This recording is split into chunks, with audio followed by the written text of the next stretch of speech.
Good evening. Hi, everyone. I think we've kicked off. Just managed to turn that music off before I think YouTube doesn't like me playing other people's music on there. All right. We'll kick off in a few minutes, 5 minutes by my clock till 8 o'clock down here in Perth. If you're watching this on the replay, I will get into it. I have been frantic trying to finalize the last of the things I want to show you guys tonight. I literally had something come in like moments ago, so I wanted to show you that as well. So I'm pretty excited about that. One of my products has landed, but I will show you some more details as we get into it. So I've got that in there. It's been a crazy 24 hours. So I can't wait to show you all the things that are going on. My name is Nathan. I need to get rid of that. Sorry. I do that every week, don't I? There we go. Haha.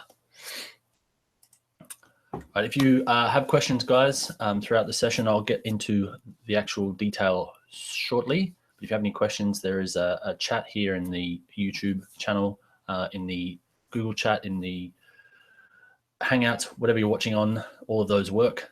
If you are on a mobile, though, I have had some people have trouble with it on their mobile, so you can jump over to rapidexecutive.com/workshop, and there's a chat box in there that'll work on your mobile, and you can watch it at the same time. So whichever is your preference.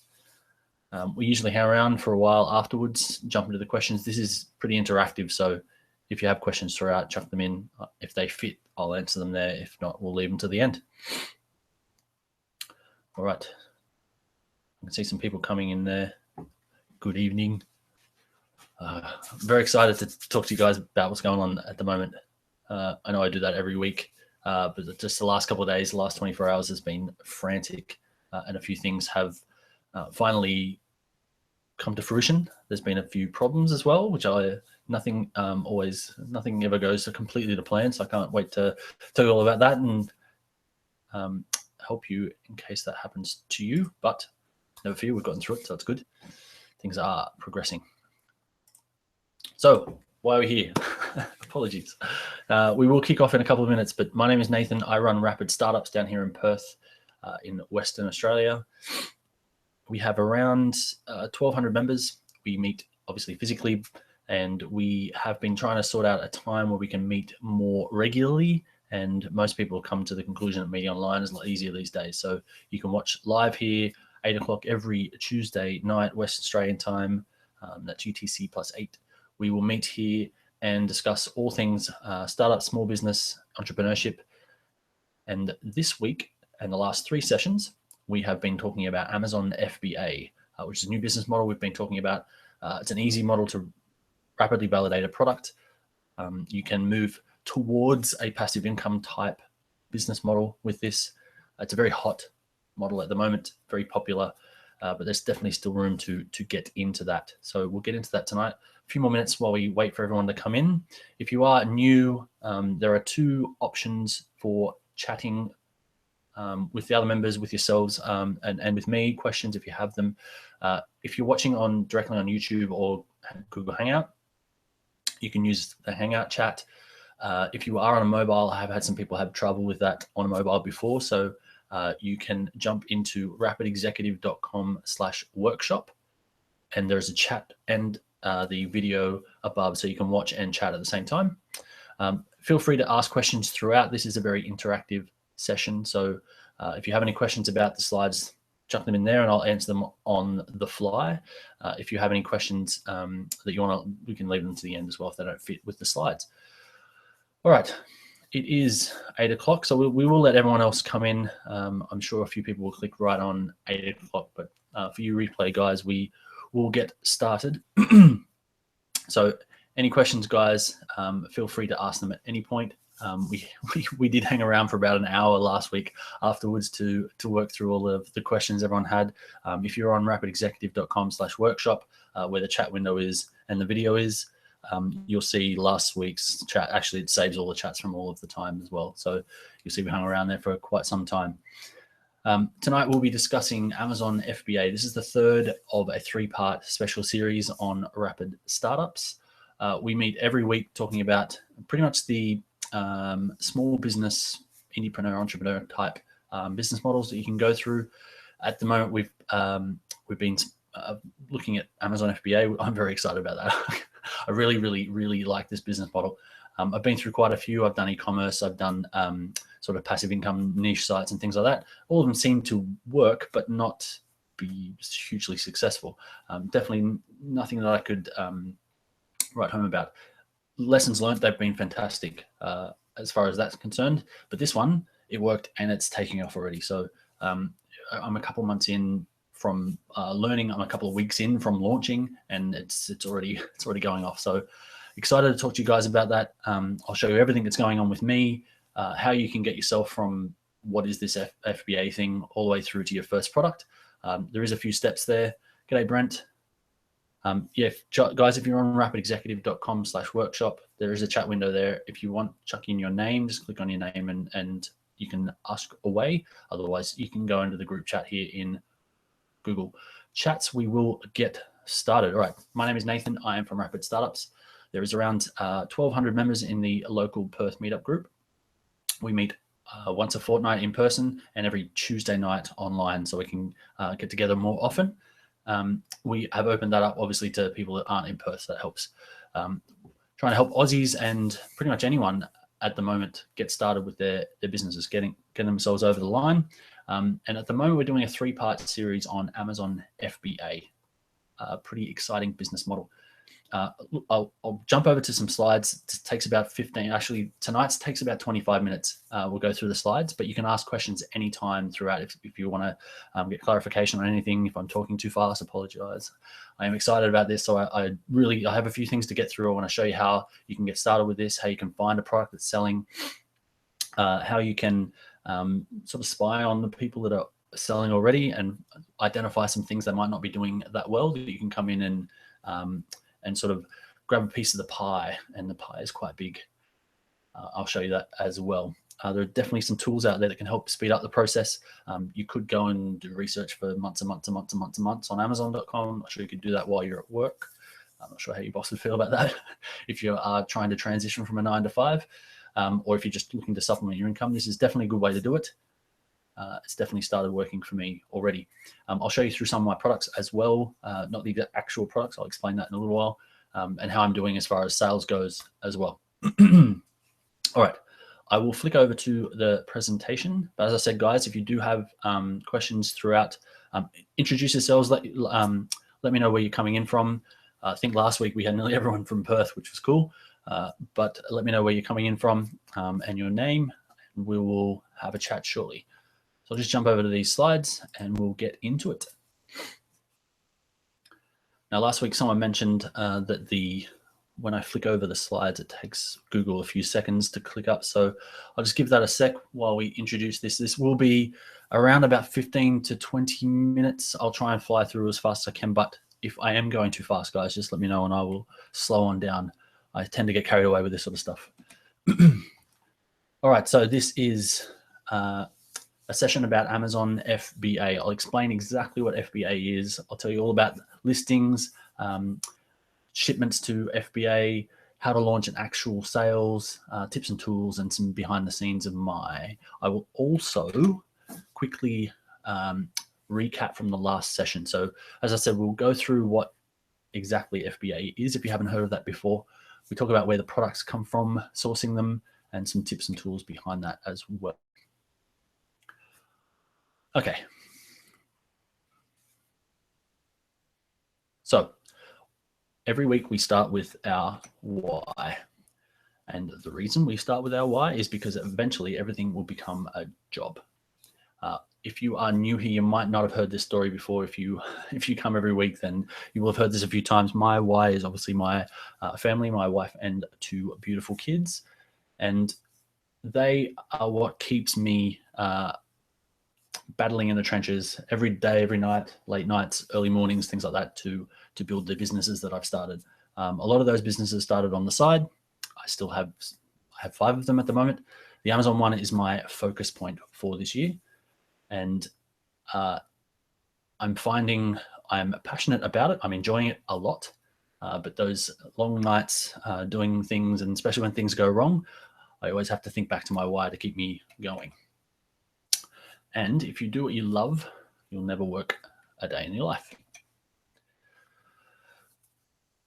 Okay, so for the guys that are part of the meetup group, I do notice there is a couple of newbies here tonight, but for just a quick rundown, the launch on Amazon for the Rapid Startup Meetup group, we go through the 7-Day Startup by Dan Morris. He's an Australian entrepreneur who started a few businesses, and he used a model called the 7-Day Startup. He wrote a book about it. We go through that book every week. We go through each one of the days, and those are ideation, your minimum viable product, naming your thing, building your site, marketing, metrics, and day 7 launch.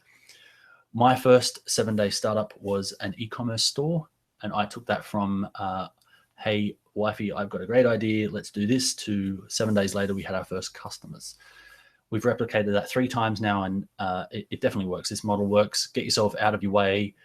Know the absolute minimum you need to get a product and business up and running, and find those first customers. It's a great way to validate. Now, coming across Amazon FBA over the last probably about 12 months ago, I stumbled across the actual methodology. But I started to apply. I started to see the way that you could apply that to the 7-Day Startup. So the way that we approached this new model, Amazon FBA, was initially finding, doing some product research. So the ideation stage, finding products that are selling, grabbing a supplier with those as MVP. So trying to get yourself some samples from those suppliers to see if these products are actually useful, quality, good. The creating a seller account would be your naming your thing. Creating a listing would be building your site. Keyword research and review lists would be marketing. Sales and your margins obviously is metrics, and your promotion blast would actually get you to launch. So let's go through all of those and see exactly how this model works. So as I said before, I am focusing on Amazon FBA. It's actually my word of the year as part of my New Year's resolution was focus. And I have 5 businesses, so this is the one that I am focused on. Okay, so what is FBA? FBA stands for Fulfillment by Amazon. If you have done any sort of e-commerce before, or you're selling physical products or anything like that, you would probably be familiar with the fulfillment process. If not, I've put together a few little images here. So if you can see that you would probably take your product or products, put them in a box, and you would fly them off to somewhere where they would be in a warehouse. If you are doing e-commerce, then you do that kind of thing yourself. You would then find some customers. You would then get orders from those customers, take payments, send them emails of confirmation. You would pick, pack, and ship those products. You would take them, put them in a box, send them out. Or if you send them off to someone else, they would do that for you. And then you would deal with things like, hey, my shipment is missing. It was broken. It's missing some items. I can't find it anywhere. The courier put it to the wrong address, blah, blah, blah, blah. So when you use Fulfillment by Amazon, on this slide, the first 2 items are you. The rest are all done by Amazon. So you take your product, you send it off with a courier or in a plane to Amazon's distribution warehouses. I use the US. There are distribution warehouses in Japan, in the UK, sort of expanding all over the place. They're not yet in Australia, but they are definitely expanding all over the place. And they pretty much do everything else. They'll store it, they'll move it around to their different warehouses closer to their customers. They will find the customers. They are the biggest market out there. They're definitely the biggest online store. They will take the orders. They will collect the payments. They've got people's credit cards on file. They'll pick, they'll pack, they'll ship. They've got those beautiful Amazon boxes, and they'll also handle the front-end customer service. So if there are refunds, returns, missing items, tracking numbers, all that sort of stuff, Amazon actually handle that themselves. The customers are encouraged to contact Amazon first, and Amazon's customer service is second to none. So there's not a lot that you actually do yourself in here. I've run my e-commerce store now for 18 months, and man, if I could take away one of these items that Amazon does, I would get a lot more sleep. Trust me. So why Amazon? So we go where the fish are. They have 300 million credit cards on file. Now, I know there's 300 million Americans. Not every American has their credit card on file, but I have my credit card on file with Amazon.com. My wife has her credit card on file with Amazon.com. So it's not just for Americans that have this. So there are 300 million credit cards on file. That removes all friction from people buying. They will find what they want, they will click buy, and it's done. If their address is saved, literally it's done. And searches are buyers. So if you are familiar with any online retail, anything like search engine optimization and things like that, if not, doesn't matter. But just to give you an indication here, if I go to Google and type in stainless steel, I'll get Google's trying to take over Wikipedia at the top version, which says how to pronounce stainless steel and that it's a noun. And then the next record is Wikipedia's stainless steel. I can't actually see any products there. I could click on this shopping tab and go and find stuff, but there's literally nothing up there that I can buy. If I go and type in stainless steel in Amazon, I actually get sponsored products at the top with an image that I can click and buy, and I get a ranked product that comes up there. It's all about buying. I'll get categories for more areas where I can buy. Every single person that comes there is buying. And it all starts with a keyword. So as I said, if you have any familiarity with selling online or SEO, it's the similar kind of concept. If not, that's okay. What we can use is tools to show you exactly how this works. So when you're searching online for products, if you are familiar with Amazon, you're jumping on there and you're trying to put words in there that would explain the type of thing you're trying to buy. Now, you could be trying to solve a problem, or you could actually be saying, look, I need a coffee tumbler or a stainless steel French press or something like that. So you would type those kind of words in. So Amazon is built on the fact that customers are coming here, typing in words and buying those things. Now, there's a bunch of really great tools that actually, they're not 100% accurate, but they're pretty damn close. They'll actually show you how many searches, how many sales, how popular products are and things like that. So we'll get into those as well. Here's an example, which is merchant words. So if I type in stainless steel, it's going to give me all of the combinations of stainless steel that are used in the search results on Amazon. And it gives estimated monthly value. So those are estimated. We could take probably a 20% more, 20% less kind of attitude with this, but it still shows you the depth and the width of the market. So typing in the word stainless steel, there are 35,000 plus combinations of stainless steel that is being used on Amazon to search for products. That's just one search term. Of the term actually stainless steel, there's 735,000 searches a month for that one term. That's crazy. These people are buying. This is a huge market, a huge opportunity. And yes, people buy stuff, and they buy lots of stuff. So let's have a look at what products people are buying with this keyword and how much it's actually doing roughly a month. So let's go back to stainless steel again. We see the introducing our smartest sensor can yet. Looks like some kind of rubbish bin or something there at the top. I think I have my little laser pointer. I don't have my laser pointer. I could turn that on just a moment. Here we go. Right. We've got a sponsored product here at the top. We then have stainless steel wipes, a Cook and Home 12-piece stainless steel cook set. It's crazy for $55. And some cartoon hands ring sets or something. Okay. Why am I showing you this? I have a really cool tool, which I'll tell you about in a little while, but it gives me some average estimated sales. So I've typed in stainless steel. I get a list of results. That results, there is 15 results on this page. You can't see them all. I wanted you guys to be able to actually see some of them, but this is all of them here. So we've got the Wayman stainless steel wipes. They're all listed here in this little table on this tool called Jungle Scout. It's telling me who's selling them, how much they're selling them for, what category these are in, which is these things over here on the left, and the publicly visible information, which is the best seller rank. We'll get into exactly what that is in a minute. But this tool is using this and the category and its own logic and thoughts and things about how many sales these products are actually getting.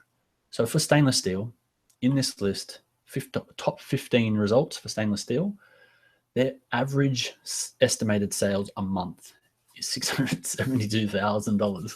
That's only 15 products out of the millions and millions of products that are on Amazon just for this one keyword. That is crazy.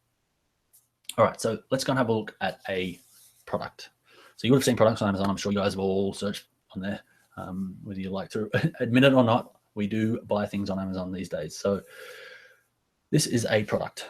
It's also referenced as a listing, or even in product terms, it's a SKU. So this is a SKU. This product actually has a couple of SKUs because it has multiple colors as well. So this is what a listing looks like. Well, let's go down into the detail. I'll show you what is important. So these are some key items of interest for a listing. This is a title, obviously. This is the seller's name or the brand, and the reviews. So we're not that interested in the seller's name just now, but these two and the image are so critically important. This is what sells things on Amazon. If you're purchasing something of, I guess, a higher price, you might be interested in these types of things. But usually if you're coming in to buy something, you can see the reviews, you might have a look at a couple. Oh, yeah, everyone likes it, everyone thinks it's great, I want it too, done. Click, buy, shipped out to you in 2 days. Crazy. Further down on the listing, we have product details. We'll come back to what these are later, but they are also important from a seller's perspective. We're looking at selling these products ourselves. So the ASIN, which is a unique Amazon identifier, we'll use that in one of the tools shortly, and the Amazon bestseller rank. So it's crazy that Amazon tells you this information, and from a seller's perspective, this is why. Those rankings are a 1 to 2,000 is on that one. So this product here is ranked 2,262 in sports and outdoors. And sports and outdoors being a top category, that's quite a good seller. Out of all of the millions of products in that one category, this is ranked 2,000. This is selling in the top 2,000 sellers of that ranking. It's crazy. Okay, let's keep going. So this is Jungle Scout, and it's estimating the sales for these products. So let's have a look at 2 quick things before we go bananas, go out, try and buy a whole bunch of stainless steel stuff and think we're going to make millions of dollars. It's definitely possible. There's a few things we need to know before we get into this. So will this product sell all year round? So there's a fantastic tool out there. It's free. It's called trends.google.com, or Google Trends if you want to Google it first. And it will tell you, if we go in and what we've taken is stainless steel cookware, just to make it a bit more specific, and looked at what the Google search trends are like for this type of product over time. Each one of those dots, I don't know if you can see that, but each one of those points on the graph is 2 years. So you can see each 2-year cycle, there is 2 spikes. It's generally around the middle of the year and the end of the year, middle of the year, end of the year. Actually, it's every end of the year. So that 2 of each 2 years. Yeah, you know what I mean there. So generally around the end of the year. So it sounds like it's a Christmas type of product. People are buying these for Christmas time for gifts. So it's seasonal. If you bought, say, 1,000 units of these in January, you'd be waiting 12 months to actually get the huge sales. And the second thing is a pricing war. So you can actually use a tool called camel.com. Crazy name, but yes, it works. And you put in that ASIN number that we talked about a little bit before. Don't worry if I'm going a bit fast. You can grab all these notes later. But that ASIN number, put that into a tool called camel.com. It'll actually tell you how this product has been selling and for its price over the time. So you can see that it started selling back in 2012.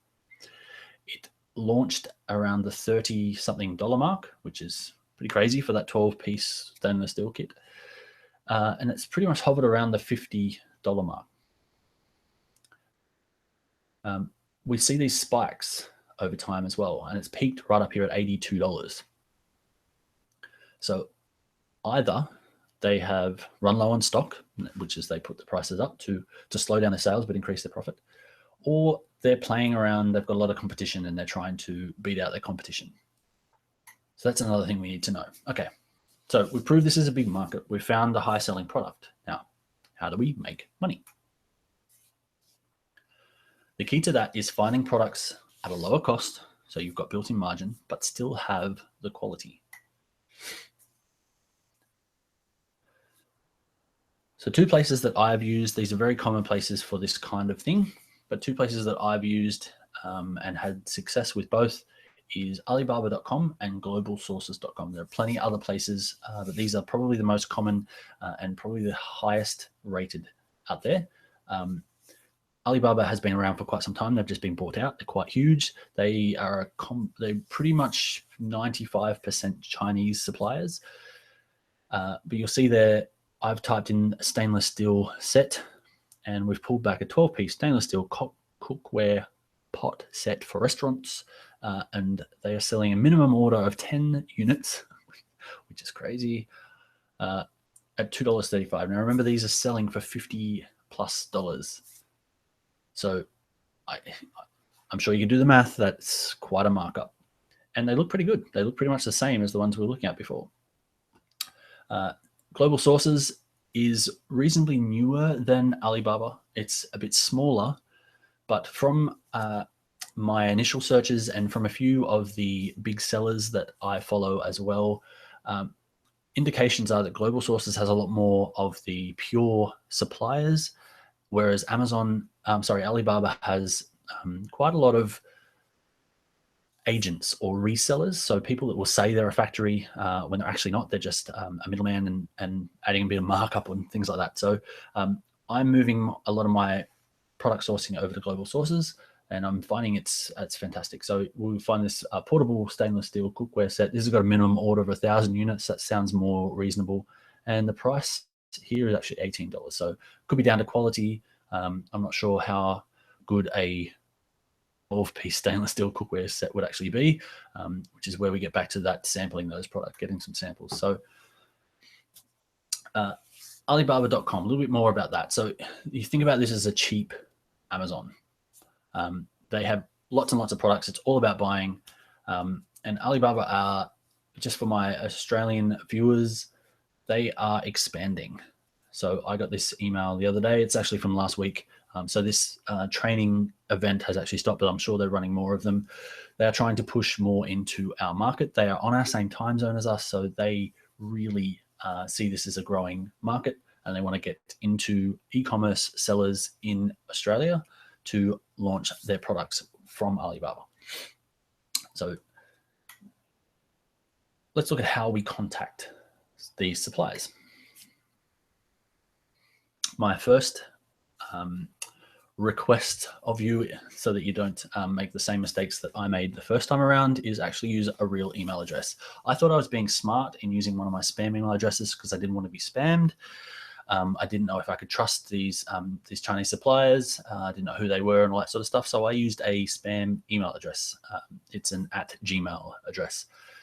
And I wasn't getting a lot of response from the high-end sellers. So I look back now and think I was talking to a lot of agents because I didn't know. I couldn't tell the difference between an agent and an actual factory.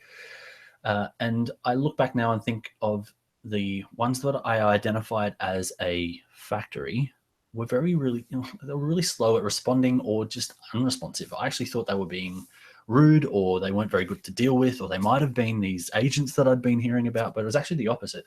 Because I was using a Gmail address, they didn't think I was serious. So they didn't take me serious. So it's actually my fault, not their fault.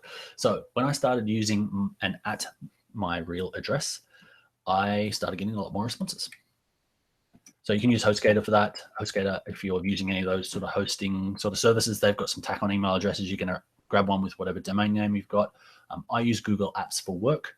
That way I can have any domain and any email. I can have unlimited email addresses for free on top of that, so I can make up new addresses whenever I like. If I don't like that someone, people start spamming it, I just use a different one. So how do you contact the sellers? So 6 quick points there.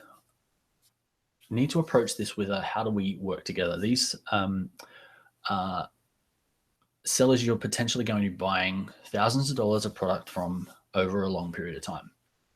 So you want to find quality sellers. You want to act like a buyer, not the owner of the company. We'll go through all these in a moment, but think about this as a long-term relationship. You definitely want to get samples of your product, and you want to see the samples of the packaging. And let's look at that first MOQ. So if you go to Alibaba.com, the absolute bare minimum of the checkboxes you want is to use this gold supplier. It means they need to have jumped through a whole heap of hoops that Alibaba put up to ensure that they are a real, legitimate business. They have to have taken sales before. They have to have taken large amounts before. They've had to have positive feedback. They run off with my money and that kind of thing. So that's your 3 magic ticks there: trade assurance, gold supplier, and assessed supplier. So trade assurance means it's kind of like a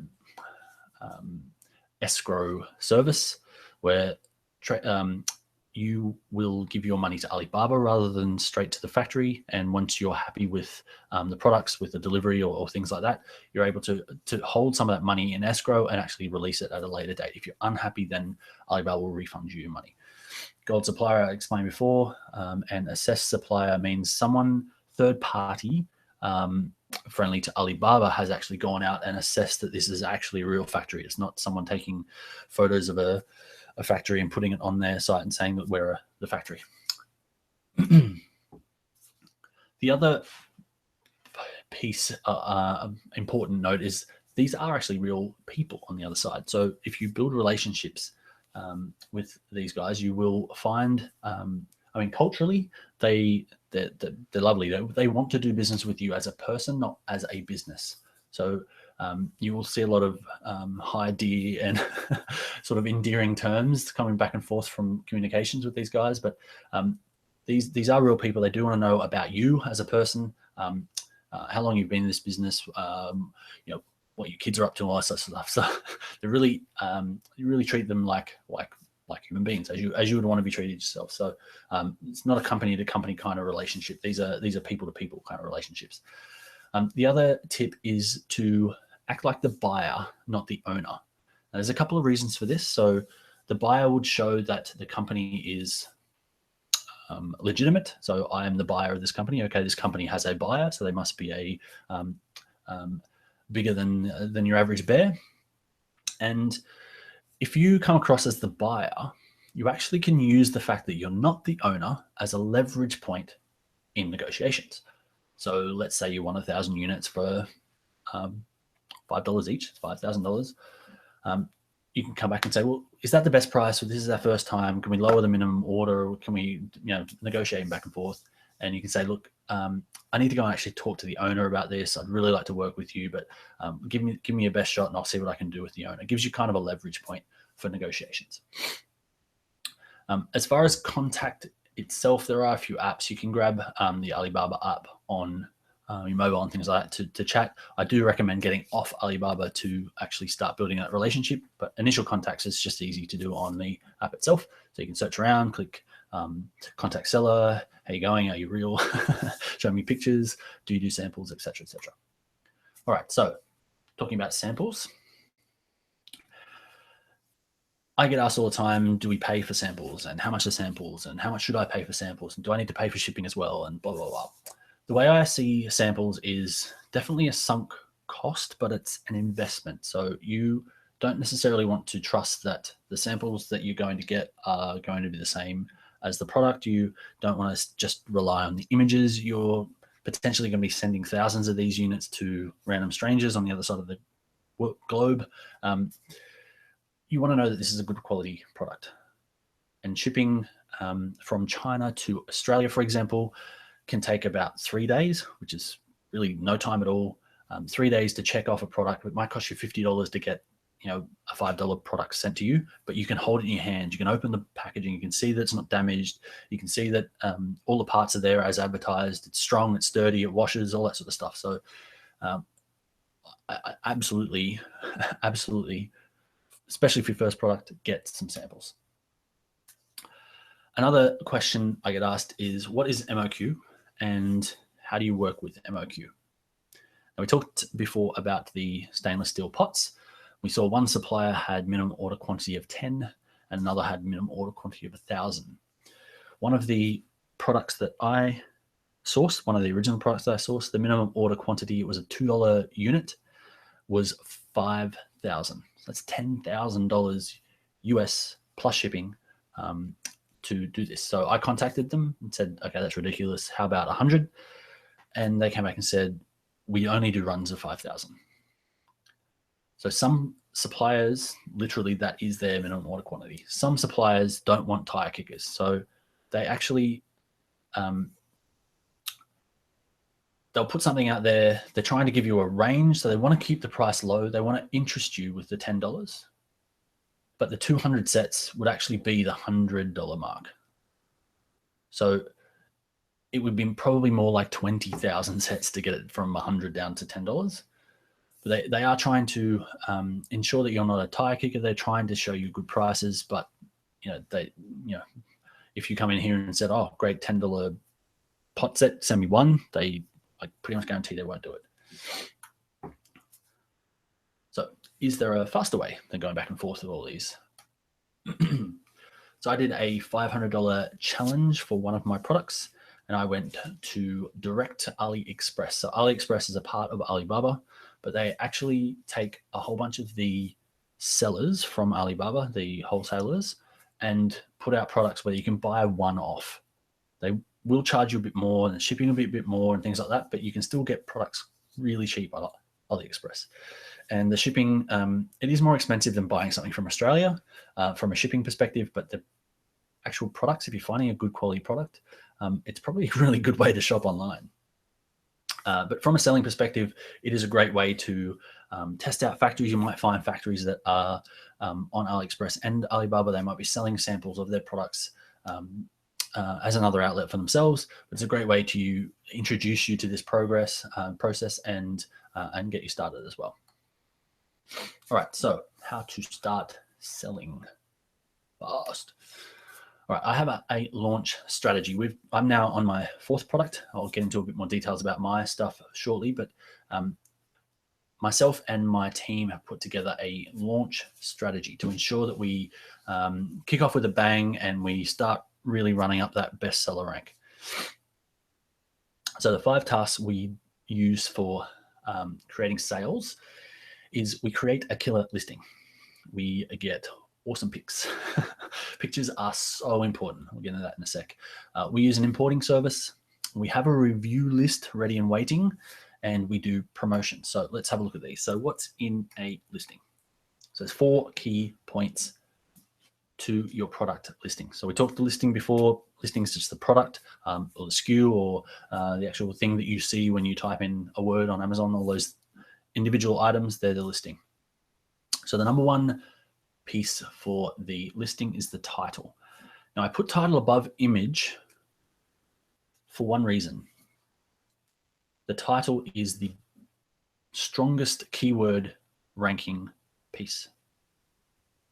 If you have a product, let's say it's the stainless steel set, people type in stainless steel set, they click on your image or your listing and they buy, that's telling Amazon that those words are selling that product.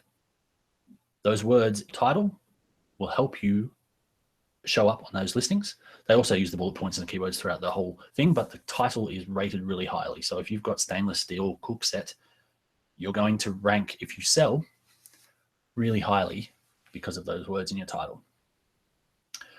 But a very close second is the image. So when you're searching on Amazon, you're looking at images. It's the first thing you see. You'll see a whole bunch of images that come up based on those keywords. So the keywords will get your images up on that screen. If those images are good, people will click on them. The next is the bullet points. So bullet points don't actually show up, especially on a mobile. They don't actually show up until you open the listing. But the bullet points is where you would sell. Let's get into those. So bullet points and then the keywords. Let's have a look at each one of those. So title. Your title is, as I said, the number one for keywords. It has a 200 character limit. We can see this one's getting right up there. So they've got their brand, they've got their product name, and then they've got a few, I guess, features in there, plus some bonuses. So listings have a keyword, a title. Titles have a 200 word limit, and they actually have some rules around what Amazon do and don't allow in those titles. So you can't say free this, free that, amazing Mother's Day, something or other, best number one, blah, blah, blah, all these sort of filler words that are really spammy. You can't actually have those sort of things. You can't repeat words. So you couldn't have, if you couldn't try and use stainless steel 12 times in the title to try and rank for stainless steel. They don't like that. So no repeating words. They'll take your listing down. No free, no, you couldn't sell women's shoes that are called Aussie women's shoes and actually put Nike in the title if it's not actually a Nike shoe, to try and compete with Nike, for example. And some categories have very specific guidelines about what you can and can't put up there. The next is the image. So images are for attention. There are some rules around this. So the first image must have a white background. You can use, and I definitely recommend using multiple images so that you get this listing up the side. If your image is 1,000 pixels by 1,000 pixels, this will actually zoom and you can pan around the image as well. And Amazon do allow action shots with your product in them. And we should all know that having people in products will help them sell. You can see yourself with that product if you actually have people in the images. And lastly, we'll talk about the bullet points. So you can put more of your keywords in the bullet points. You can repeat some of the keywords from your title in there. I wouldn't go crazy on that. Amazon do read these things. They do check these things. You can use very light coding. I think it's actually worded like that in terms of service from Amazon. You can use light formatting. Things like B for bold and BR for break and things like that. You have 5 bullet points available, and I'm astounded how many people don't actually use these. So it's a free way to get product listed up highly for keywords. So the fact that people don't use all 5 is beyond me. I don't understand. But you will find that people that do this really well will put features, benefits above features on here. So what are the benefits versus the features that it has? So I know that this one here is insulated, but then it starts to talk about the benefit of it. So it gives you the feature, then the benefit as well. And keywords. So in the back of a listing, Amazon actually have this, what's called the back end. So this is what the sellers will see. You can actually put keywords in here to help tell Amazon what's in your product and what sort of things you want to show up for. And they recently changed this from 50 characters to 1,000 characters to actually help their algorithm. So there's a lot of room for you to type in things that people would potentially find your listing on. Okay, so where do I ship to again? All right, I mentioned at the start that I had a few of my own stories to tell you. So don't do what I did. I waited. I ended up, I'll tell you this story from the start. We were about to launch our first product. We were taking one of our products that we sell here in Australia to a local market. And I thought, well, I have a product here already. I'll just send it to Amazon. I've heard all this stuff. I wanted to see if this works for myself. And I put it all in a box. And I created my listing and I created my Amazon account. And I looked at all of the Amazon payment plans and the pay-per-click and keyword research, all that sort of stuff. I had everything done and the box was still sitting here. I've got to get around to actually sending that box in. So I've got to go and create the shipping plan. So I go in to try and create the shipping plan. It's a little bit trickier than I thought. And then someone was saying that you should go to try and find the special shipping rates that Amazon has. And so I go into the Australia Post, and it just went on and on and on, and I didn't know what I was doing. And 3 months later, the box was still sitting here. I was paying for my Amazon account, and the box was still sitting here. So don't do what I did. When I found my first team member who was already selling stuff on Amazon, he's a fantastic guy from Argentina. He's now full-time in my team, helping me grow this business. He said, you must use an import agency. They have all sorts of dramas over there in Argentina. The shipping rates are just as expensive as they are here in Australia to get things to the US. They're a lot more strict. We're pretty strict here on our customs in Australia, but even more so over there. He said, you absolutely must use an import agency.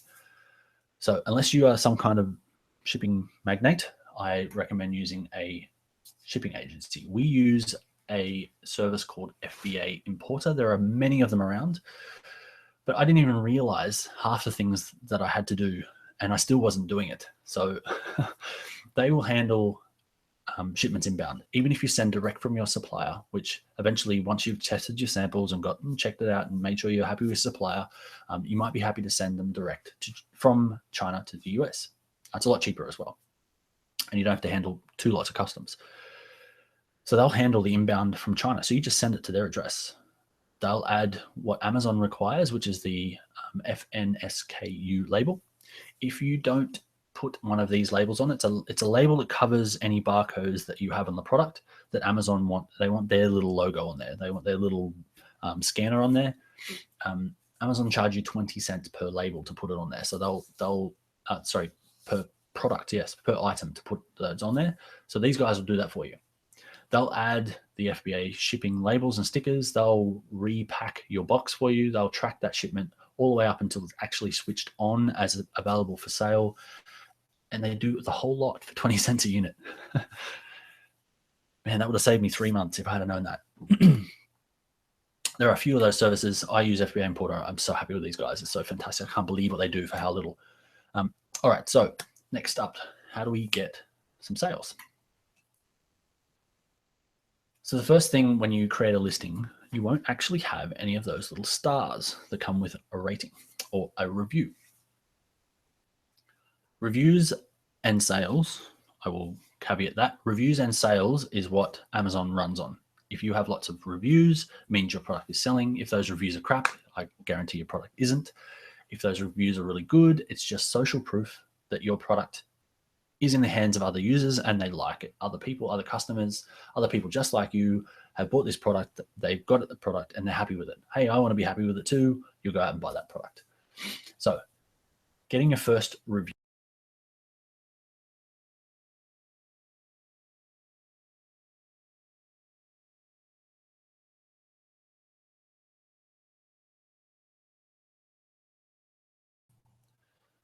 Apologies for that.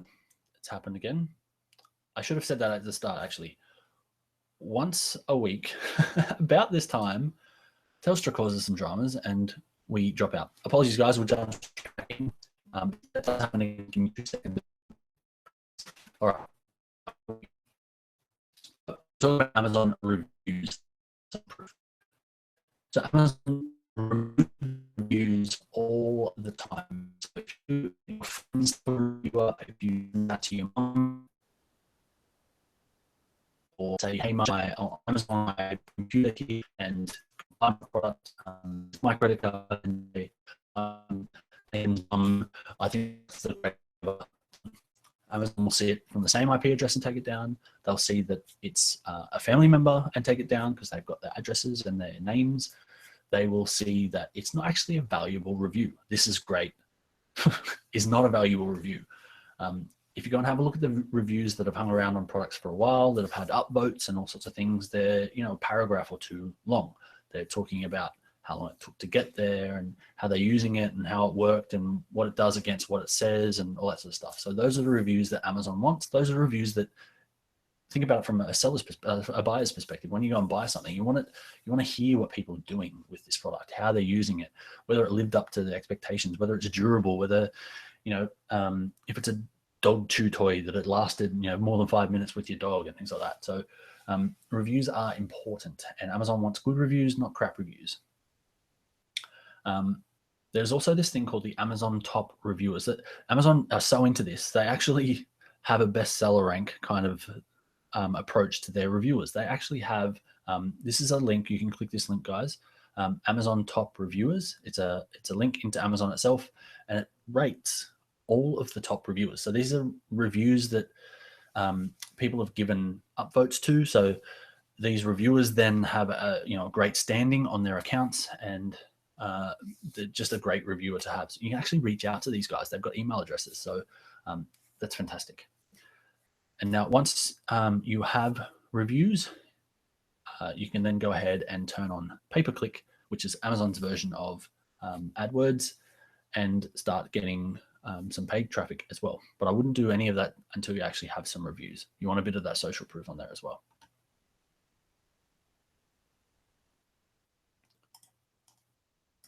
All right. Now, you may have heard or may not have heard of something called review groups. These things are popping up all over the place. So there are ways you can directly or indirectly, it depends on their terms that they have. They might word this funnily, but you're effectively paying for reviews. You're either giving away products for free or a heavy discount to people who want free products, and in exchange for potentially a review and potentially a good review. So what do I mean by that?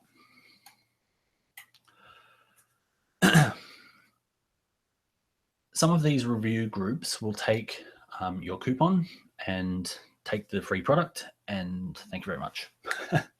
That was great. And there's no obligation, because they're legally, you're not actually, it's against terms of service with Amazon for you to go to these review groups, send them a link to your product and say, go buy this and give me 5 stars. Amazon do trawl these sites, and if they see things like that, one, the review site will get shut down. So the review site won't let you do it, and Amazon will look at your account. So you're kind of trying to game the system, and they don't want you to do that. They also, these reviewers want to keep their accounts in good standing. So they may not be, they definitely want to give an honest review, but they may not always be giving 5-star reviews. So I wouldn't expect to get a 5-star review from every single coupon you give out to these guys. So at the moment, I'm not using a review group. I've actually built my own. Okay, so if you still don't have any sales, what you can do is run a promotion. So we do this as part of our launch strategy anyway, but once we've got our social proof, so once we've got our list, we've sent our list out, our coupons, we've got a few of the reviews on there, we've got our 5-star rating or 4.5, 5-star rating up there, then we kick into promotions.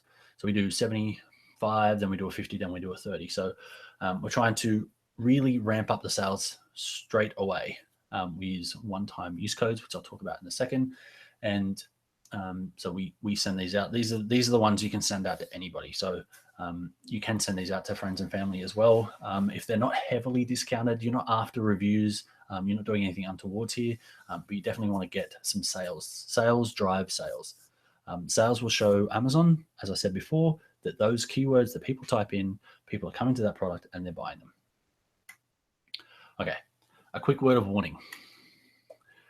Amazon has this thing called the checkbox of death.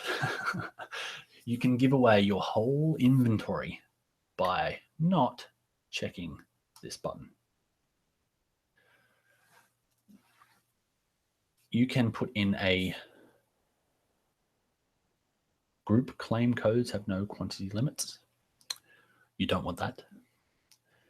But you also don't want to put this promotion code on the page. I've seen some people do this. I've seen some horror stories of people that have lost thousands and thousands of dollars worth of units in minutes.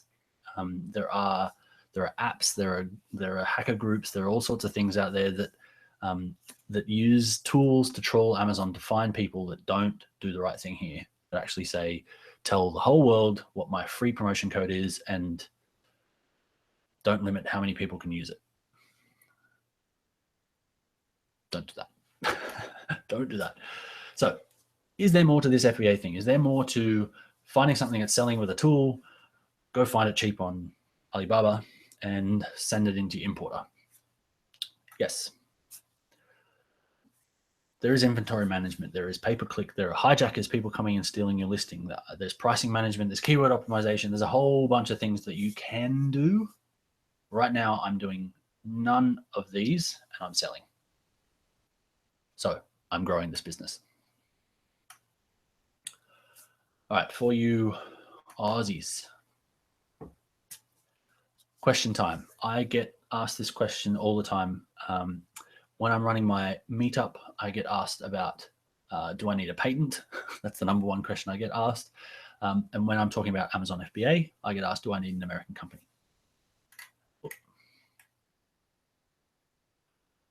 So the answer is no, you don't need an American company. I don't have an American company. I'm making sales. Amazon and a lot of actually online businesses, especially if they're US based or non-Australian based, will ask you for an EIN, which is a company number for entity number identifier for American companies. Now, you don't actually need one of these to get started. Amazon will ask you, but it's optional. What they're really interested in is, are you a US citizen? And the only reason they're really interested in that is because that means they have obligations for tax. If you are a US citizen, then please go and speak to an accountant. Don't listen to what I'm saying. You need to go and talk to someone else. If you are not a US citizen, then you just say, I'm not a legally required US citizen for taxation purposes. You just check the little box. They'll ask you to type your name in as a signature and you're done. Now, I do recommend having a company. If you're Australian, then have an Aussie-based company. There is a link here that you can go and do that online. It's a couple $100. It'll get all done for you. It's the simplest way to start a company.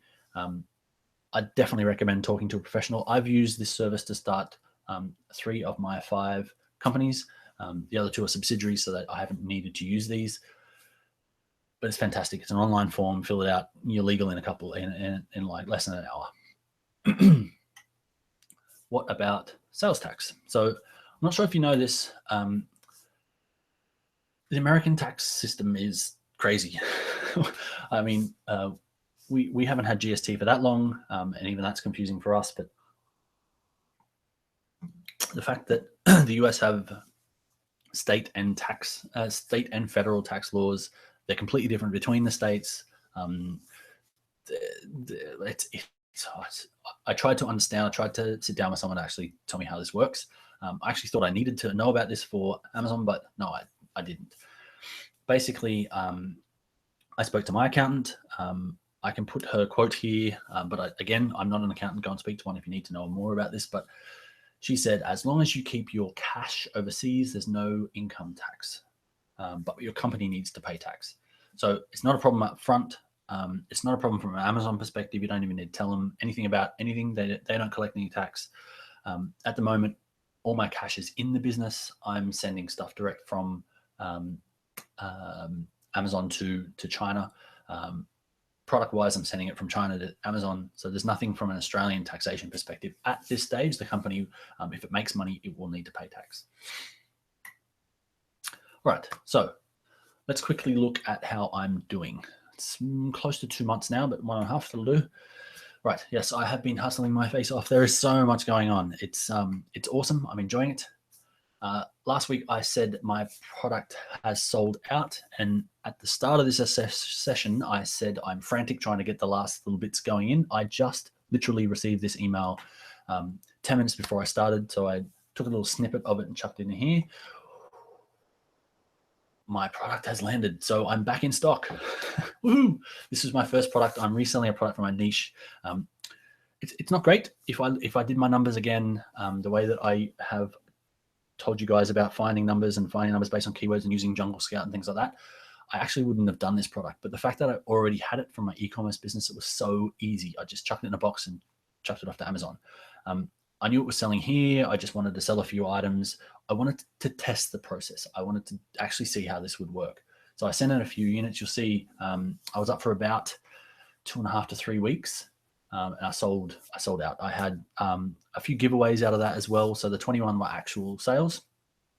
I think I sent in about 40 units. So I gave some giveaways and I think there was some that were sent back.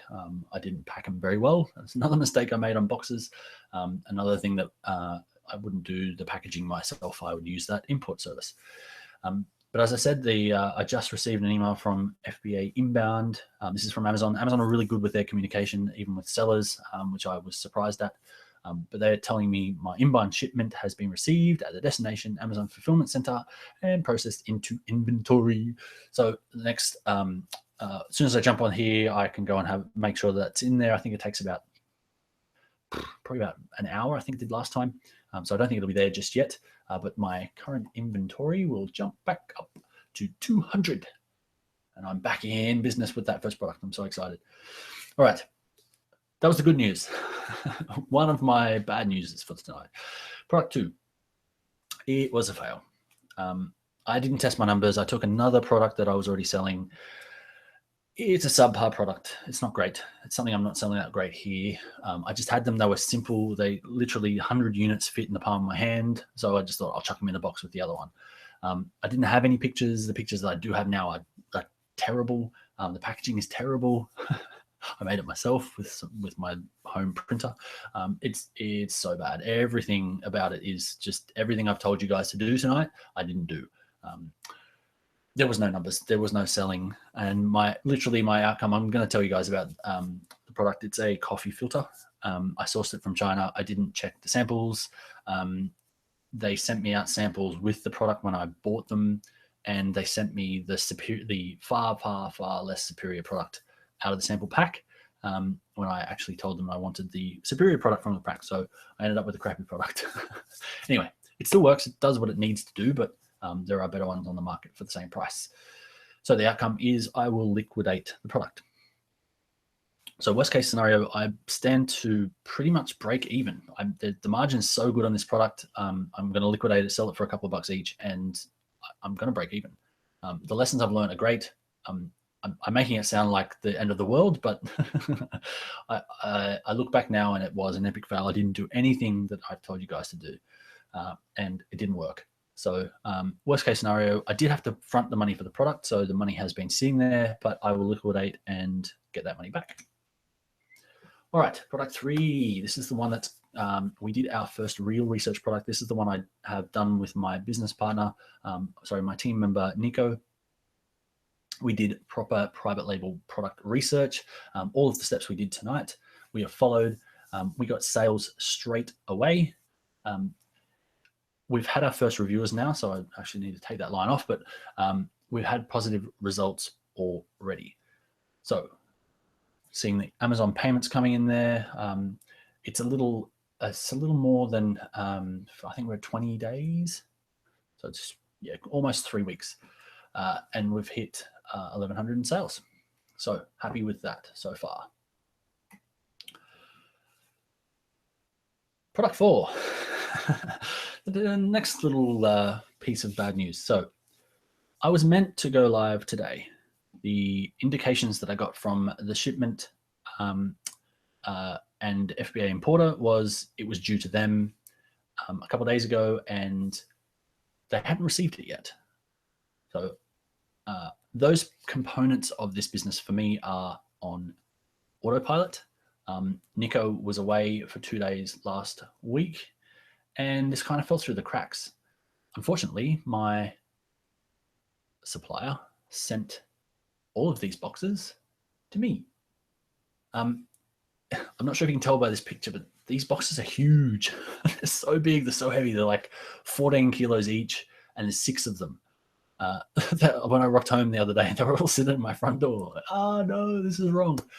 Okay, so I was being impatient. It was the supplier's fault. It's okay, not a problem. She's going to refund me. So I had to take this. I had to take the Chinese labels off. I had to put DHL labels on and contact my DHL courier and get them to come pick it up. This size packaging actually costs almost $600 to send into the US. So quite expensive, but my supplier, because it was their fault, they're actually covering that cost. So back to what I said before about creating a relationship with your supplier.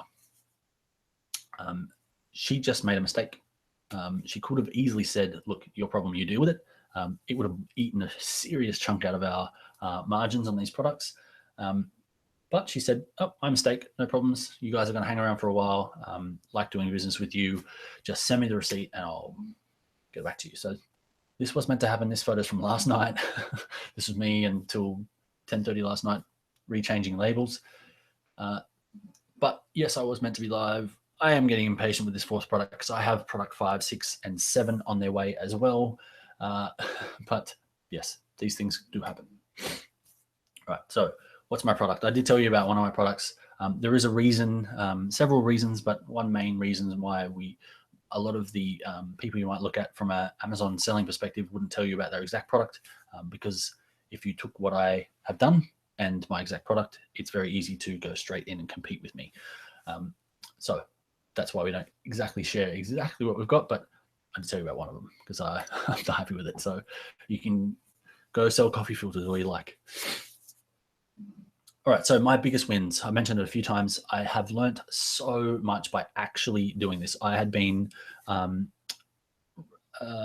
reading, listening, watching, talking about FBA for a little over a year. And I'm going to do this, I'm going to do this, taking sort of action. But it wasn't until I actually sent the product in and went through some of these problems. They weren't huge, but seeing the process end to end, I've learned so much about how this actually works. So much so that it was easy. It was really hard getting my first product up. I look back now and it really wasn't that hard. I just didn't know what I was doing. But once I'd done it once, it's actually quite easy. And I'm up to 4, and soon I'll be up to 7. So the learning has been fantastic. And one of the biggest lessons that I learned was I can't do it on myself. So I have built a team. That team is myself and Nico and a couple of virtual assistants at the moment. The virtual assistants are doing all sorts of things from helping with some of the product research, doing some of the communications back and forth. Nico's in Argentina, so he's on the US time zone. I'm on the Chinese time zone, so it works perfectly. But having an extra set of hands for him over that side really helps as well. All right, so what is success? What am I doing here? How do I define success?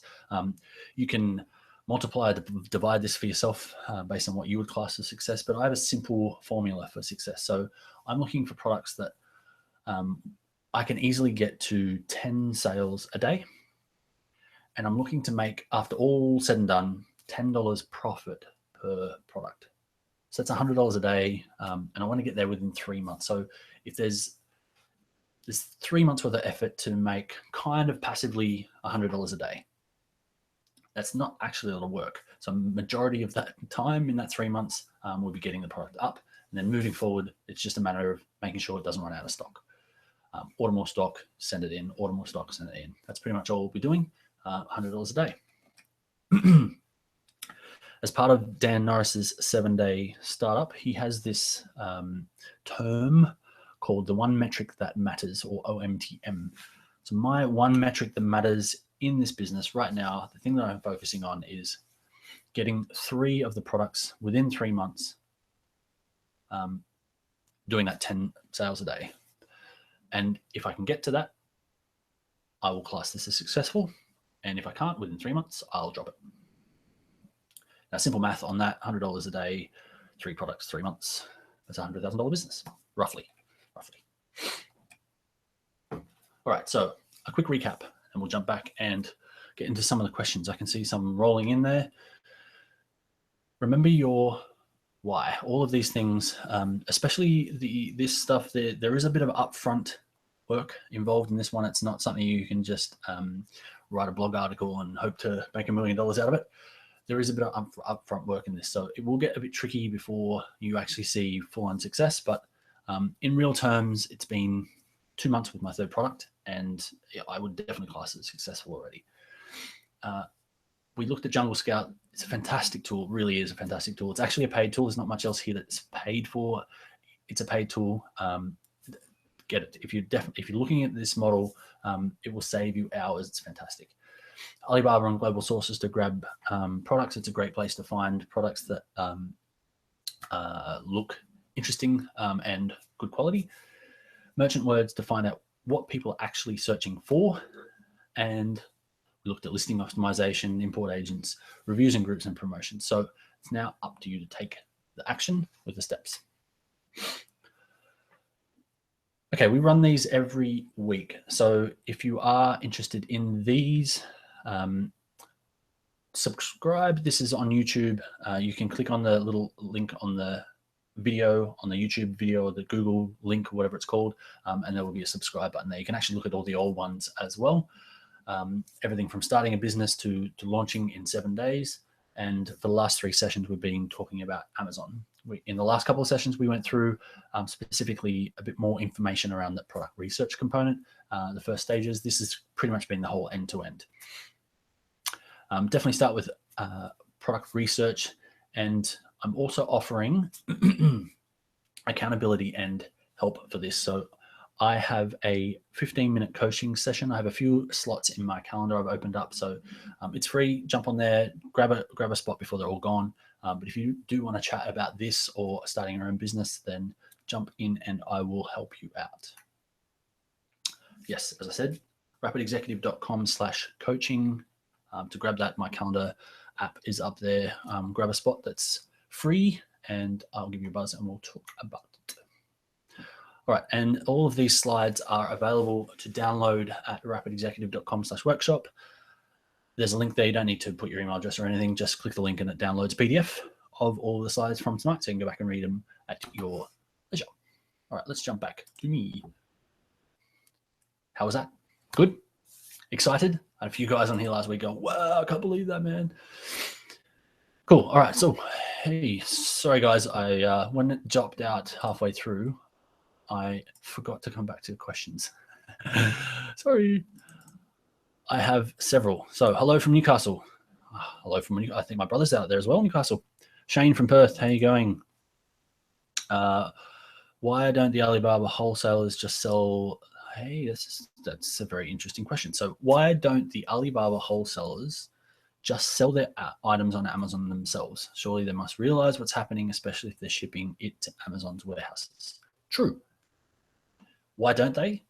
They don't understand the market. They don't know how to market. If you go and have a look on Alibaba, it's not as well done as Amazon yet. I mean, it's getting there.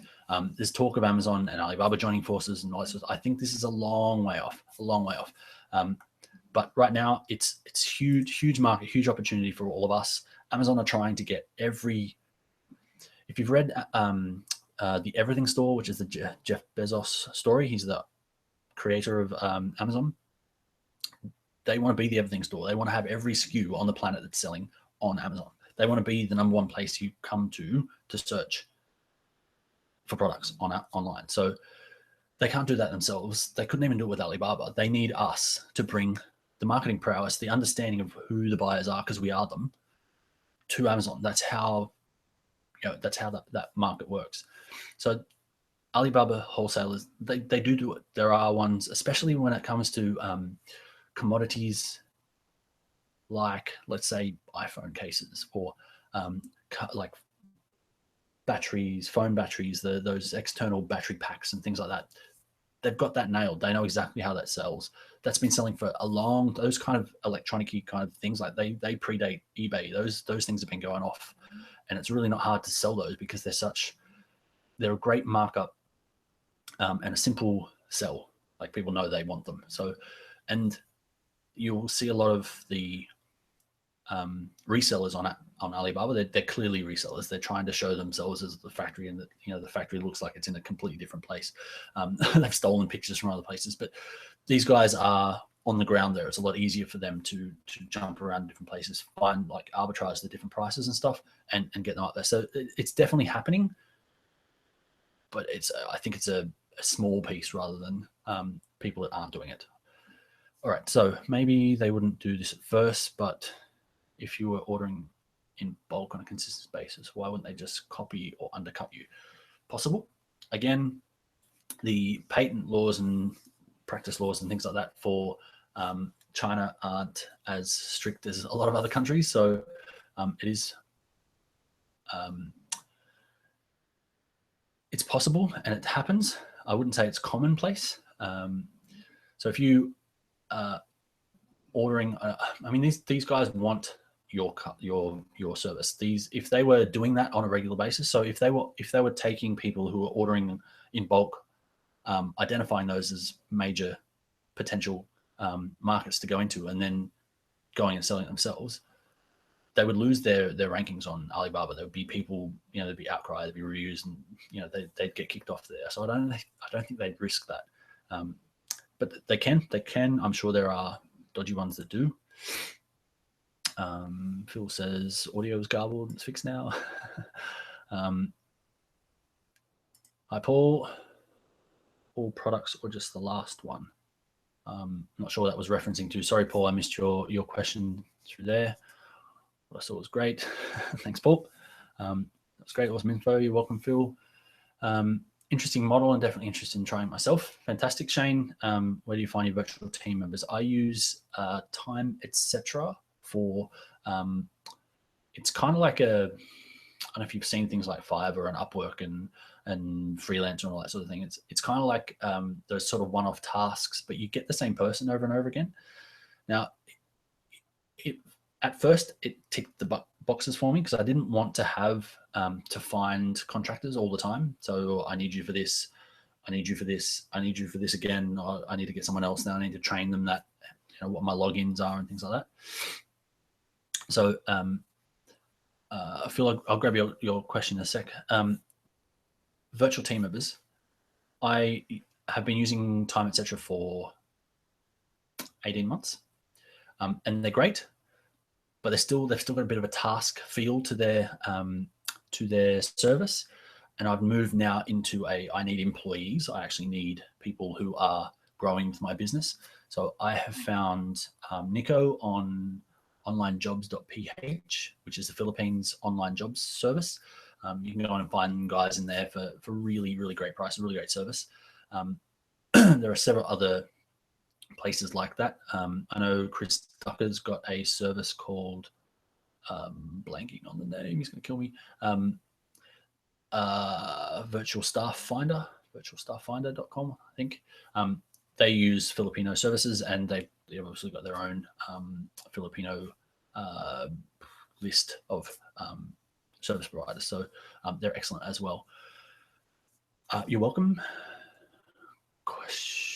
Import agencies based in US or China? Okay, so really good question. So I have two. I didn't talk about the China-based one that I have. It was a little bit deep for this session. I can definitely get into this in another session. We use an agent on the China side. Someone will actually go. So I don't want to get my products sent from China to Australia, go through customs here, go export, go through customs again on the US side. Apart from time, the shipping cost is crazy. Sending from large shipments from, especially by air, from China to Australia is expensive, and from Australia to the US is expensive. From China to the US is like a third of that total price. It's crazy. So definitely for us Aussie sellers, it's a lot easier to go direct. Now there's so much risk in going direct. You can have a great product and your supplier might say, I think I might make this a little bit easier. I'll do it this way and send it off, and it could be completely screwed up. I've heard horror stories of that. Also, they can send it off and send the wrong color. They could send the wrong color box. They could send the wrong product. They could send crappy boxes, and they could be all damaged. They could send water damaged stuff, or it could get water damaged on the way out of the factory and sit around. There's a whole bunch of horror stories. So we use an agent on the ground in China. Now, it sounds crazy, sounds expensive and hard to find. It took me 10 minutes to find the person. We did a bit of back and forth. I kind of did my hiring process on them, but it didn't take long.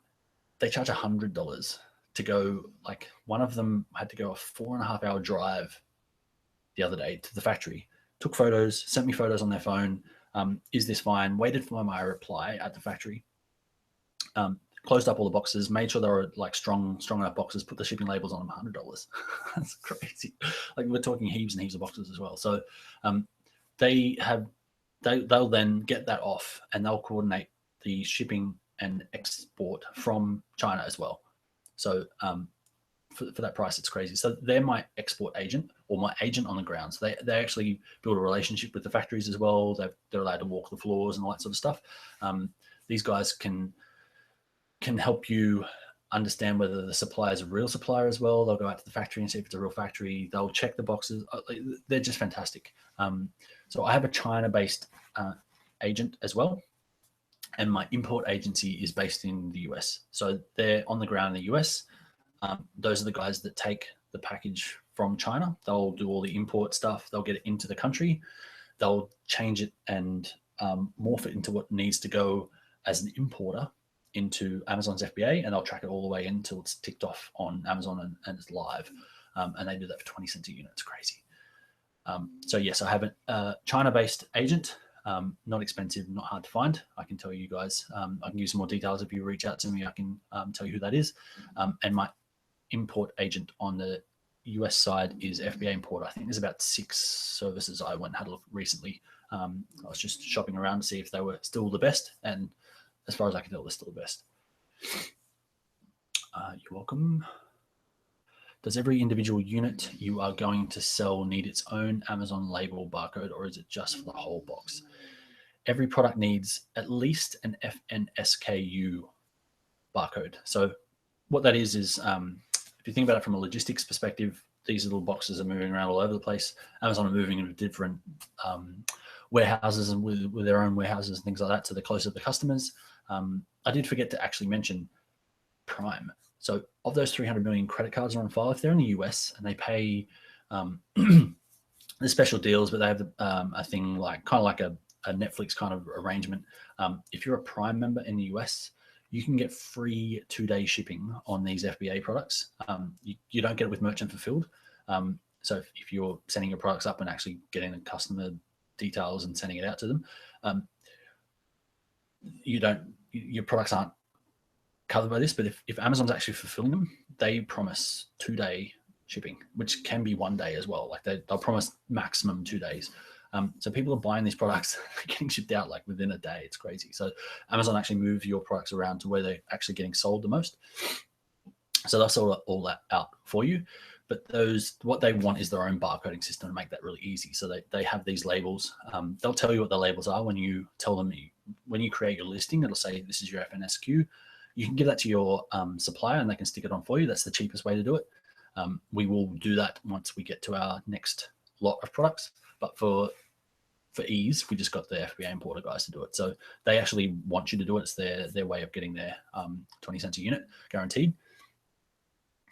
If you don't do that, I think you can use their service. But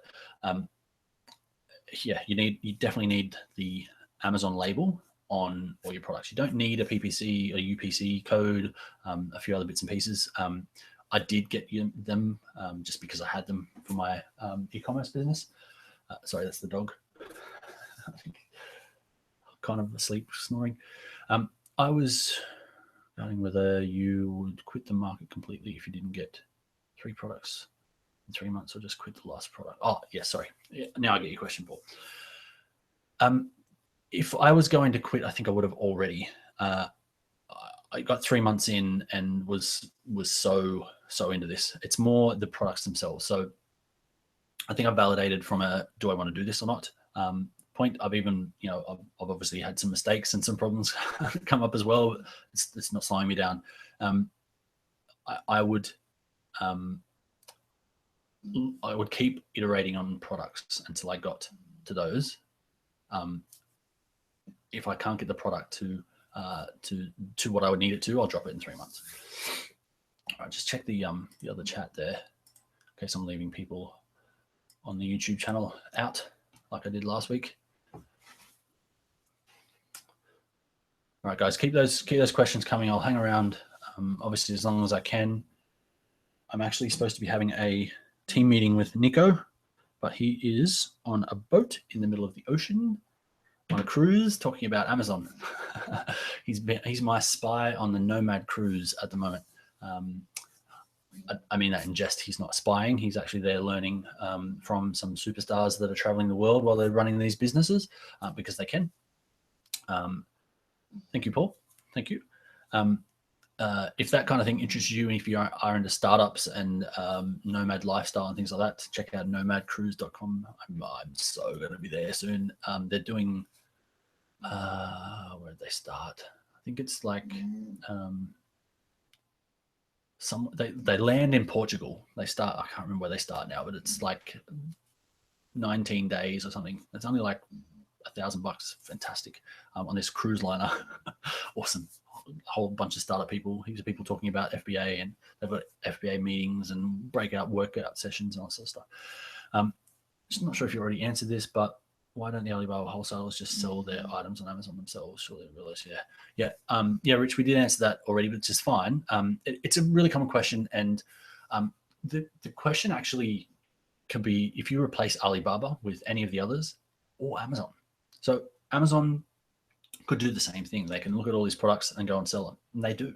They do sell products that are like Woolworths do. Woolworths look at what's selling, and then they say home brand that, home brand that, home brand that, and they drive other people out of the market. Now, Walmart were doing it, and Amazon do it as well.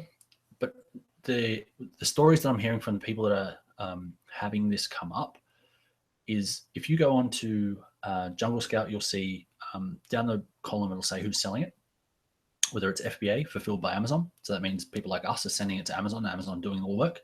Merch, which is merchant fulfilled, which means Amazon will collect the payment. They'll send you payment details. You box up the item yourself and send it out to the customer, which is how my e-commerce business runs for my other products.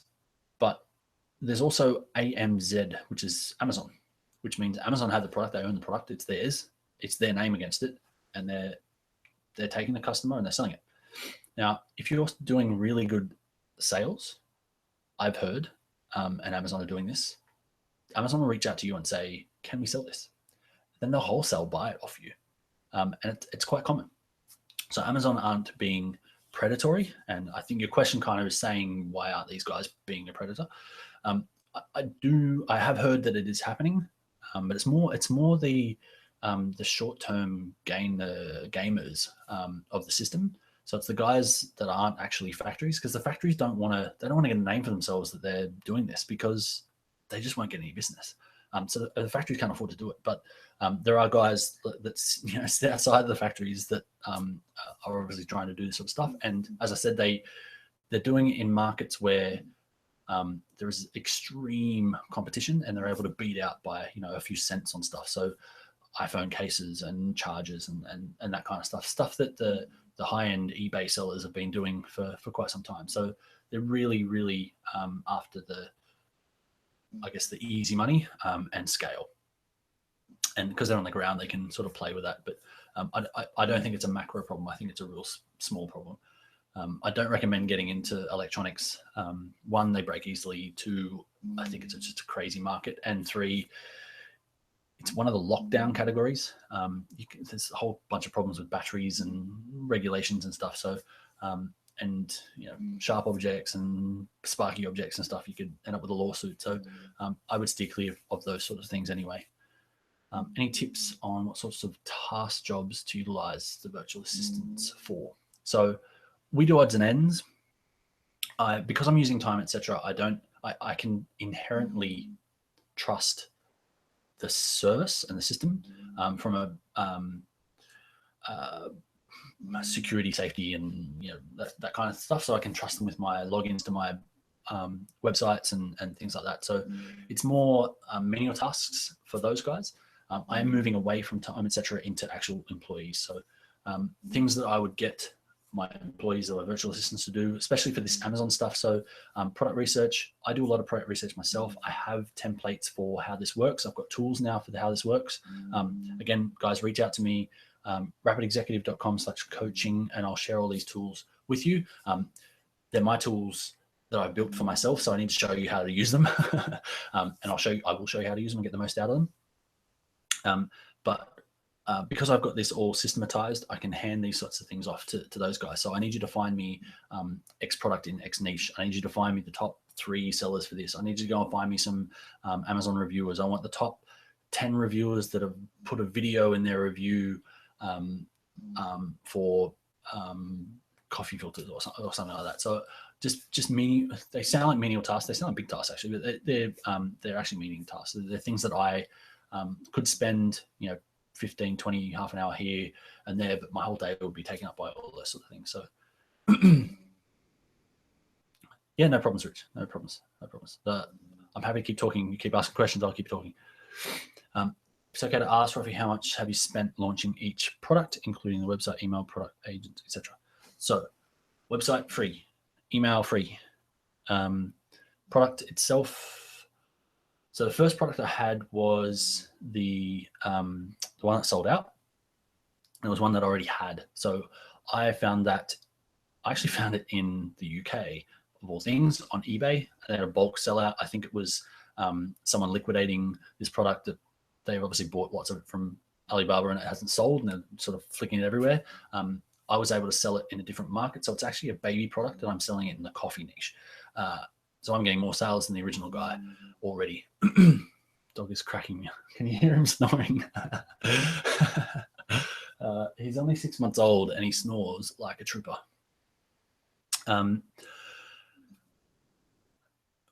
Yeah, so I didn't answer your question yet. I will get to it.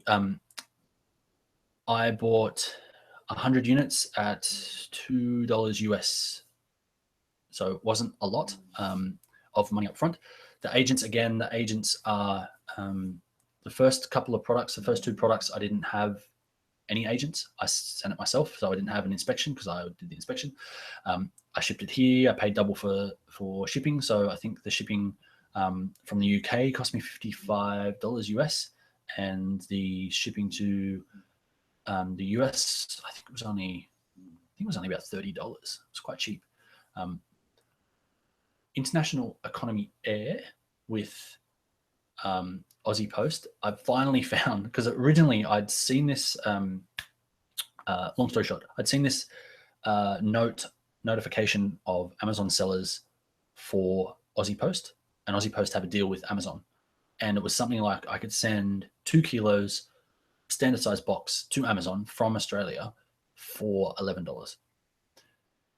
It took me 3 months. I could not find that information. I went into my local business hub for Aussie Post. I went to 3 different Australia Post places and spoke to the owners, and everyone had heard that, oh yeah, something like that. You'll have to go on the website. I couldn't find it. I couldn't find it anywhere. I found this note saying this is what it was. It was a note from Aussie Post saying, go to the website and find this. And it just doesn't exist. So I don't know whether they'd actually sorted it out, or they're in the middle of it, or they'd done it and they'd changed their mind or something. I'm not sure, but you can get International Economy Air as long as it's light. You can get it set off. So my first box was under 2 kilos. So my next boxes will not. So I don't think I'll be able to get that again. But again, it probably cost me $7 in total per product, and they were selling for actually quite a cheap product. The first one's about $17. But you got Amazon fees and stuff out of that as well. So there is a site, feecalculator.com, I think it's called.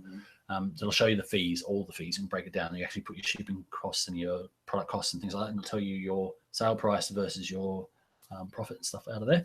That's really good too.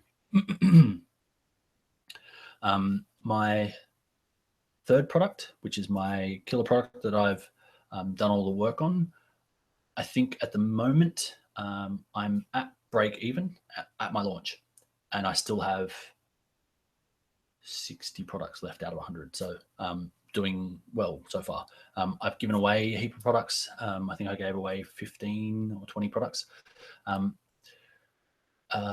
So yeah, you do the math. It's it's doing really well so far. As far as startup costs, you can do a $500 challenge. So it's definitely going to cost some money. I wouldn't go into this with a one product because I don't think that gives you enough data.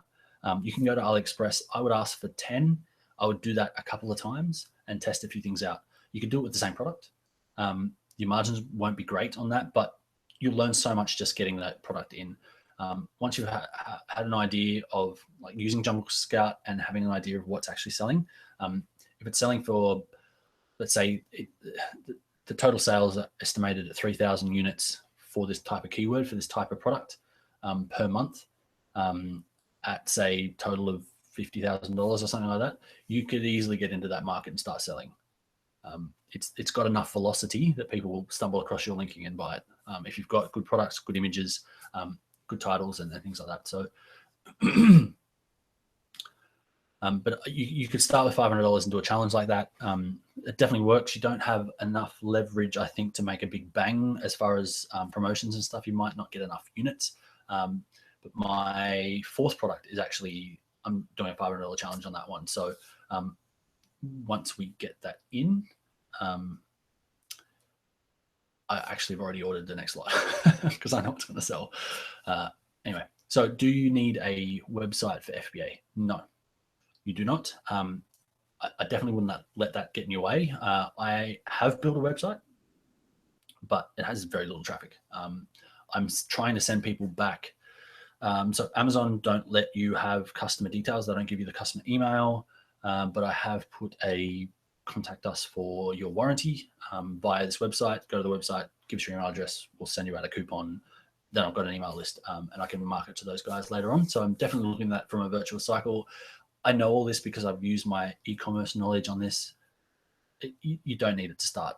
I've sold, we're up to like almost 100 and something units in total now. I think I have 2 email addresses. It's not huge. It's not massive. I do have it there for the long-term game. And I will be building a proper authority site around it and driving traffic from it to my Amazon listing. But I'm not there yet. And I just don't think that's the value for money for my time. Could you link a website in the bullet section? No, Amazon's really against you getting people off their platform. They want to get people on their platform.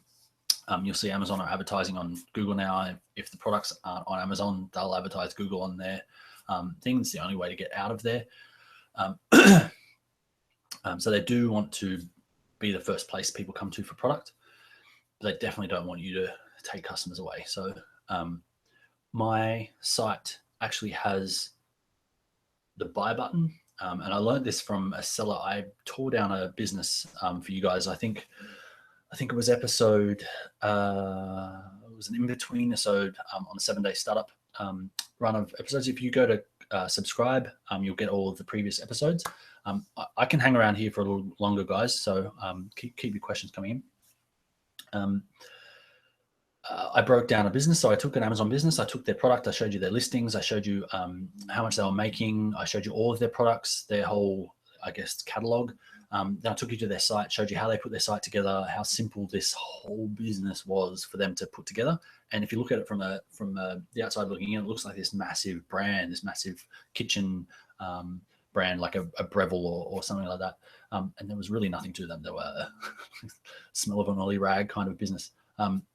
So I followed their lead on, they're using Shopify, I'm using WordPress. Much of a muchness when it comes to this. We have an e-commerce store, we have our products on there. There's a plugin you can get on WordPress that says, tell me your Amazon listings, and it'll pull in the images and all the wording, and the link and the buy button on your website will actually send people to buy your item on Amazon. So if I find people, this is early stage stuff, so eventually we can have people on your own site, but I want people to buy from Amazon because I don't want to do the work. I don't want to pack the orders. I don't want to deal with Stripe fees and all that sort of stuff. I'm just sending everyone to Amazon. It's so much easier for me, especially early stage. While I prove the products, I prove the market, I build my email list. Any traffic that I drive, I'm driving it from Amazon. From myself back over to Amazon. So yeah.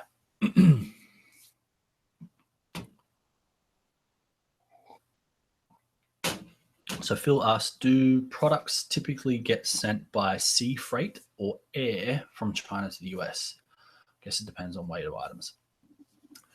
Sea freight can take up to 60 days.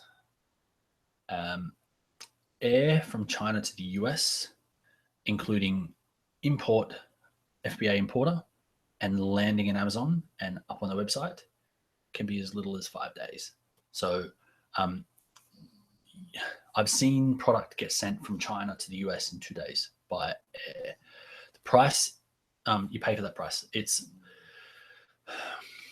I think I worked it out recently. It's in and around the 5 multiple in price, and some of them depending on the size. I mean, you can get a shipping you can get a shipping container sent for a couple of $1,000, but you have 100,000 units in there. So I sent 6 15-kilo boxes yesterday, and it wouldn't have fit a pallet, and it was like almost $600. So the price is crazy different. So it once from a launching perspective and getting started, go air. You can go to AliExpress, grab a bunch of items, get them sent here, cheap as, a couple of days, get them up there. You probably won't make a lot of money, but you'll definitely prove the process, and you'll get all of those things set up you need to get set up. You're talking, depending how long you take on your product research, which can be the longest part, but it's important to do it right.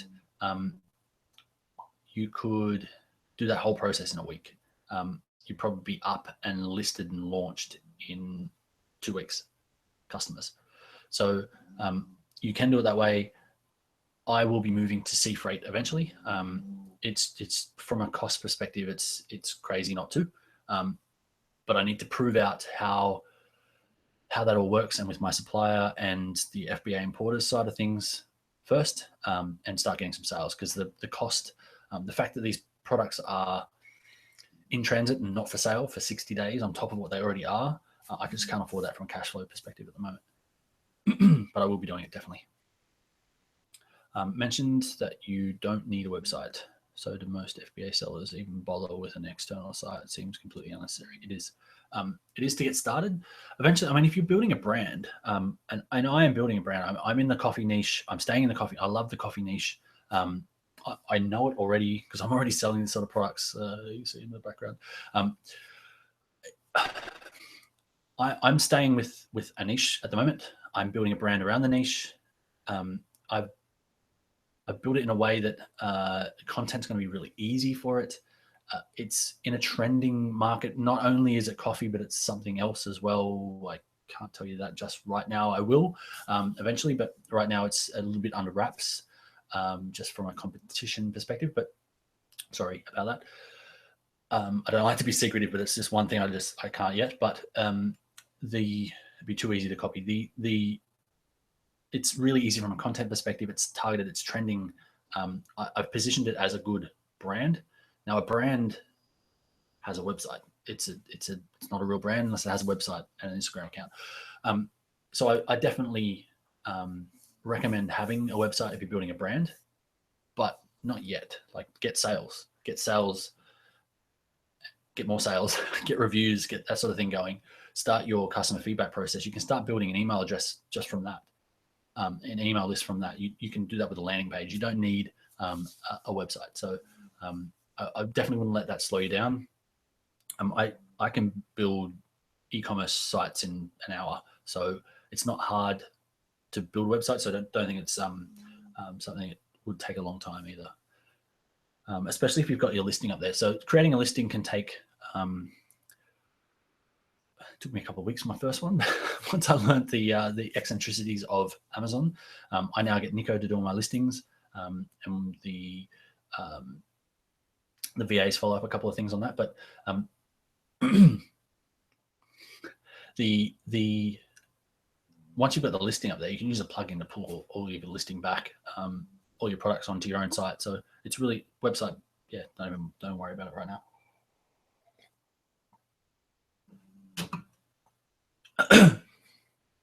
He's hilarious. All right, guys, there's still a few guys hanging around. So if you do have any questions, fire them up there. As I said, I have a few spots on my calendar. If you guys want to chat about this more one-on-one, I'm happy to take you through any of this. I can show you some of the tools. If we hook up a time where you're able to jump on a PC as well, I can show you a little bit more detail. And I do coaching for this sort of stuff for businesses or for sellers. Nico and I already have a few customers that we are helping grow their brands as well. So we're helping them to basically go through this launch process. We can wow them with the numbers. People are jumping all over it at the moment. I even have a a few things in the works with a manufacturer as well to launch some of their products for them.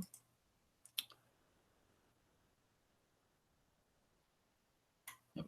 All right, I think we've got through finally all of those questions. You guys are awesome. This is definitely been the biggest session as far as Q&A goes, and I definitely haven't talked this long on one of these sessions. So as you can tell, I'm really excited about this stuff. I think this model is sensational. It's a fantastic cash flow business model. There is some upfront costs, but which Jungle Scout subscription level do you suggest? Chrome Edition web-based. So for just starting, just grab the Chrome plugin. It's only about, I can't remember, $69, $79 or something. You don't need the web app at first. It's great. I use it. Nico has the enterprise version because we do so much product research. But I generally just use the Chrome extension. So it's a little button. You jump on Amazon.com, click the button, and any listing that's on that page will be pulled up, and it'll tell you all the back end stuff and the estimated sales. Easiest way to get started. Once you are happy with it and you start exploring, you get free access to some parts of the web app. Once you start noticing things that you need to know and some of the more advanced research components, you won't have wasted your time up or money up until that point learning. You start using the test ones, and then you can pick whichever subscription suits you going forward. But you don't necessarily need it. We only have one for the business. Took me a while to need it. Nico had it from the start, but I literally use the Chrome extension 100 times a day. It's so good.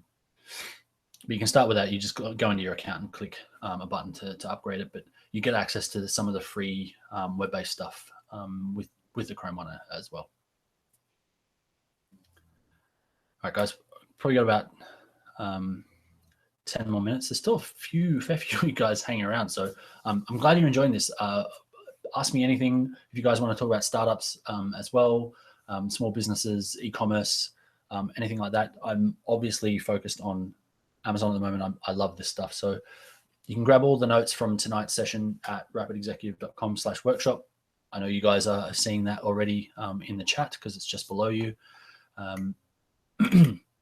Subscribe. We do this every week, every Tuesday night, 8 o'clock. These hanging around for 3 days, I think, and then I have to refresh the page to get the new one on. So I haven't quite worked out exactly how to cycle these. I don't want it to look like it's automated because this is all live. So I pretty much refresh the page every week and add the new edition in. So I need to kill off the old one.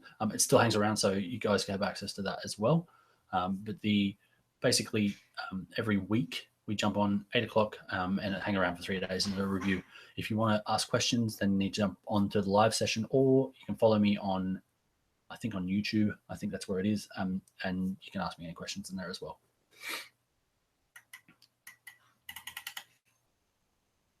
All right, guys, I'll leave the chat open for a while. So any questions, rapidexecutive.com/workshop. You can jump in there. I will close down the session now as far as the webinar goes. Hope you have a great night, and FBA on.